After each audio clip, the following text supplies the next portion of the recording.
Welcome back. Under heavy pressure from city council members and much of the tax-paying public, Houston Mayor Sylvester Turner reversed course this week and announced he would meet with Houston firefighters and discuss implementation of Proposition B, voter-approved pay parity for first responders. My commitment is that before I lay off any person, I certainly intend to sit down with the firefighters union, since they are the beneficiaries of Proposition B, and ask for whatever any proposals that they may have to reduce the cost so that we don't have to lay off as many people. Houston firefighters have been on record and saying that we will sit down and discuss with the mayor anytime, any place, anywhere, and we look forward to an avenue and a path that is constructive for everyone. Firefighters who issued a standing offer to return to the negotiating table hours after the election say they are encouraged, but issued a sharply worded letter warning the mayor not to engage in what they described as divisive campaign-style public meetings where city employees are threatened with layoffs. Tomaro Bell, what's your read on this latest development?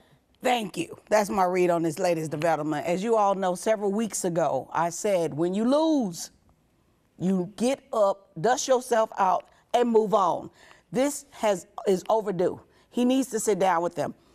The citizens who work for the city of Houston have been on pins and needles, concerned whether they would have a job or not, because it didn't seem like the dialogue would begin.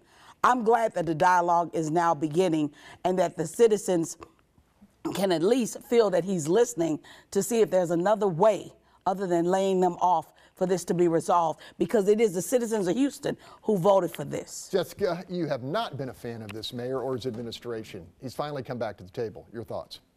3 months too late. I mean, or 2 months too late. The election, like you said, the firefighters came back right after the election and said, hey, let's sit down, let's look at this, let's see how we can amortize this out.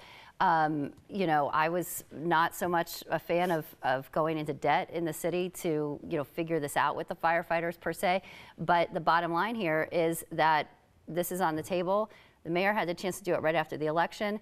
I guess it's good he's doing it now, but like Langton said, it's been on the table for 2 months, and so it feels like 2 months too late. Nyanza, is this just political reality for the mayor? He has to be seen as somebody willing to look at all options? I think it's more of a legal reality first before political, because remember, Mayor Turner is an attorney. And so he has his own counsel that was advising him, and when he filed the lawsuit or trying to resist and he lost round one, I'm sure his counsel went back to him and said, this is a non-starter. So you know, at the end of the day, whether he likes it or not, he was able to seek advice from counsel and then make the political decision to go ahead and come back to the table. It's never too little too late when it comes to not laying off people from their jobs. It doesn't matter if it took 2 months or 3 months. Those people are still going to be working. And because Mayor Turner is going back to the table, now he's doing what the people have voted for him to do. Jacob Monty, what's your read on this? Good start, but follow up on Tony Busby's offer to mediate it. Let's get this thing solved.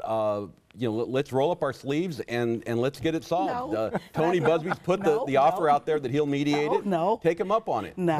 Man, I see you over here. Go to my political opposition and ask him to mediate. Look, what's the big deal? You know, he's qualified. Everybody voted. 60% voted for it. Yeah. End it already. If you have to lay off people, close libraries, close bank. I don't care what you do. Even if you want a tax increase, take it to the people and vote on it. But everybody's voted. Let's just get on with it. Lay everybody off. Give them a raise. Okay, we're going to leave it right there. We're going to get to Tony in the next segment. Still ahead, Governor Abbott unloads on board dysfunction at Houston ISD. Could a state takeover of the district be just around the corner? Plus, a hard look at the year-old Trump tax cut. Is America better off or just deeper in debt? Stay with us.